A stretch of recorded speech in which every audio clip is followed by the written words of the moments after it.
Vamos ahora a otro capítulo que llaman criterios de divisibilidad. Esto algo ustedes vieron ya en la primaria. Es un tema que, bueno, no es difícil, pero hay que seguirlo, ¿sí? ¿A qué llamamos divisibilidad? Llamamos divisibilidad cuando un número entra justo en otro número y el resto da cero, ¿sí? Quiere decir que dos números son divisibles cuando al dividirlo el resto es cero. Por ejemplo, hay criterios que son establecidos y bueno, y tienen un carácter de facilitar las divisiones para que sean exactas, ¿sí? En base a cuando un número es grande, el criterio te puede ayudar si ese número es divisible por tal. Es decir, por ejemplo, vamos a los criterios de divisibilidad, ¿sí?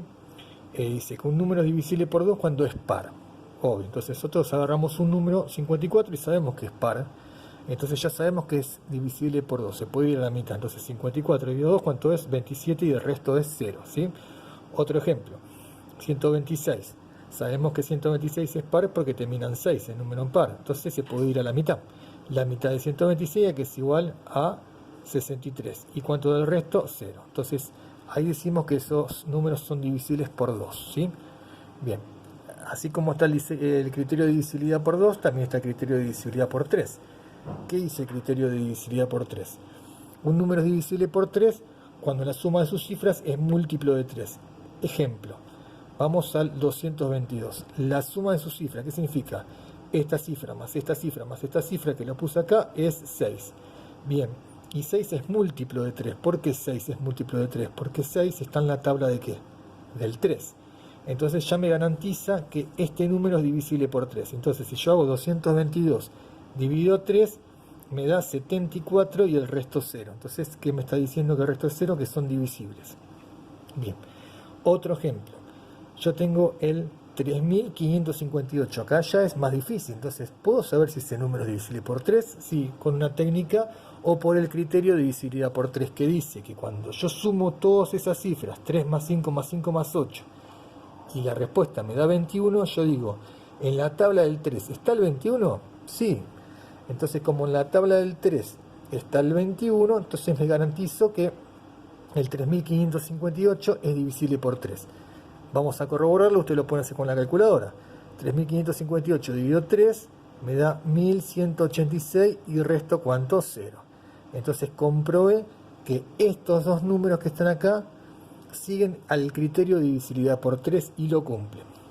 Bien, vamos al criterio de divisibilidad por 4. Bien, el criterio de divisibilidad por 4 dice que cuando sus dos últimas cifras son 0 o múltiplo de 4. ¿Qué significa que sea múltiplo de 4? Que esté en la tabla del 4, ¿sí? Sus dos últimas cifras. Entonces, vamos al ejemplo que dice 124. Las dos últimas cifras tienen que ser 0 o múltiplo de 4. Acá no hay 0, entonces vamos a ver si son múltiplos de 4. Y agarramos el 24.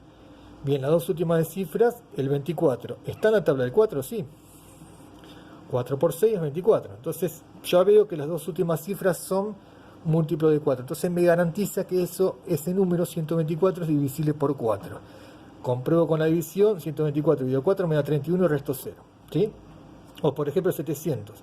Las últimas dos cifras son 0, 0. Genial. Entonces eso me garantiza que es divisible por 4. Corroboro con la división, 700 dividido 4 me da 175 y el resto ¿cuánto? 0. Entonces, conclusión, esos dos números son divisibles por 4 cuando sus dos últimas cifras son múltiplos de 4 o terminan en 0, 0. Y vamos al criterio de divisibilidad por 5, que es muy fácil, que dice que todo número es divisible por 5 cuando termina en 0 o en 5, ¿sí? Ejemplo, el 130. 130 termina en 0. Perfecto. Entonces ya me garantiza, ¿qué cosa? Que es divisible por 5. Entonces 130 dividido 5 me da 26. ¿Y el resto cuánto? 0. O el 935, último número. Bien, ¿en qué termina? En 5. Me garantiza que es divisible por 5. Entonces 935 dividido 5 me da 187 y el resto 0.